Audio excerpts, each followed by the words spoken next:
Muy buenas, esperando que estén pasando una buena jornada. Volvemos con esta segunda columna del mes de abril sobre políticas públicas y realidad social. En este caso, retomando algunos de los temas de la columna anterior, para vincularlos con nueva información que nos permite dar un panorama un poco más informado de la situación por la que atraviesa la población. En este caso vamos a retomar un poco la idea que trabajamos en la columna anterior sobre que asistimos a un proceso en el 2021 de un crecimiento significativo del Producto Bruto Interno, o sea, un crecimiento del país, que en términos regionales no es muy importante porque hubo algunas partes de nuestra economía que estuvieron estancadas, especialmente lo que tiene que ver con el consumo de los hogares, que quizá lo veamos luego en detenimiento, y que en paralelo a eso se dio una muy magra reducción de la pobreza que muestra a las claras una falta de políticas consistentes para tales efectos. Las políticas para la reducción de la pobreza deben ser políticas activas muy claras y con firmes propósitos si quieren tener efectos, no así lo que se viene haciendo desde el gobierno. Tenemos que recordar de que llevamos ya 2 años de caída del salario real y que esto tiene un vínculo con lo que se habla mucho últimamente, que es la inflación, ¿no? La columna anterior abordamos el problema de las intenciones del gobierno a través de la tasa de interés de referencia de controlar el problema de la inflación y lo al parecer inocuo de ese asunto, pero sobre el tema de inflación vale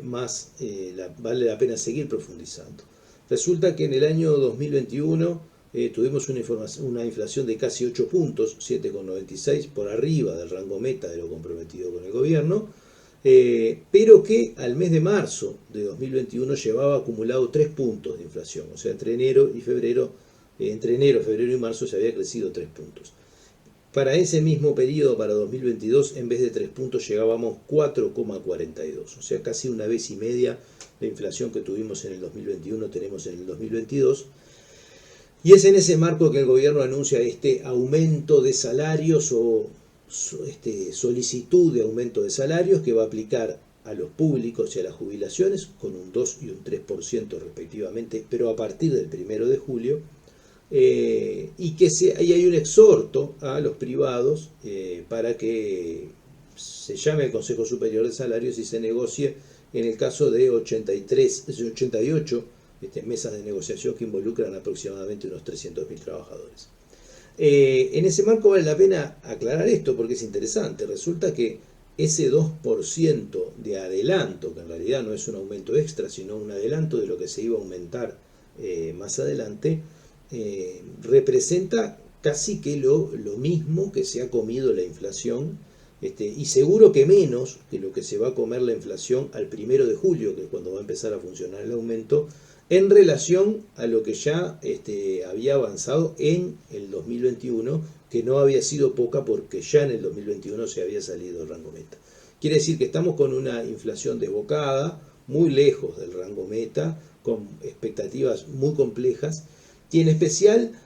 dada el nivel de desacuerdo social que hay sobre este asunto. Porque si bien por un lado, desde el punto de vista de los trabajadores y de la sociedad en general, se reclama que haya medidas mucho más enérgicas para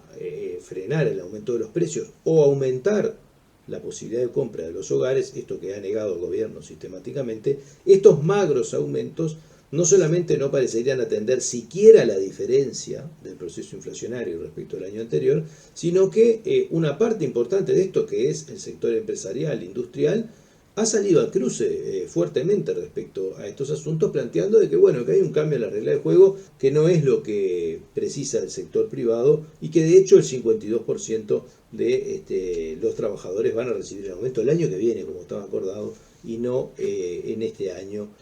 como plantea el gobierno. Cabe de todas formas aclarar de que en el Uruguay estas medidas se estarían contemplando a 300.000 trabajadores de esas 88 mesas, más los otros 300.000 empleos públicos, por lo tanto queda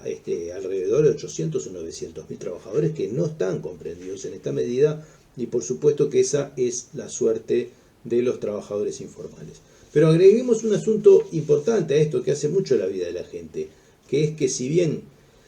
la inflación lleva acumulada 4,4 puntos a marzo de este año, en lo que es el rubro alimentos, que es lo que más hace a la situación de los hogares, la inflación lleva acumulado 7 puntos,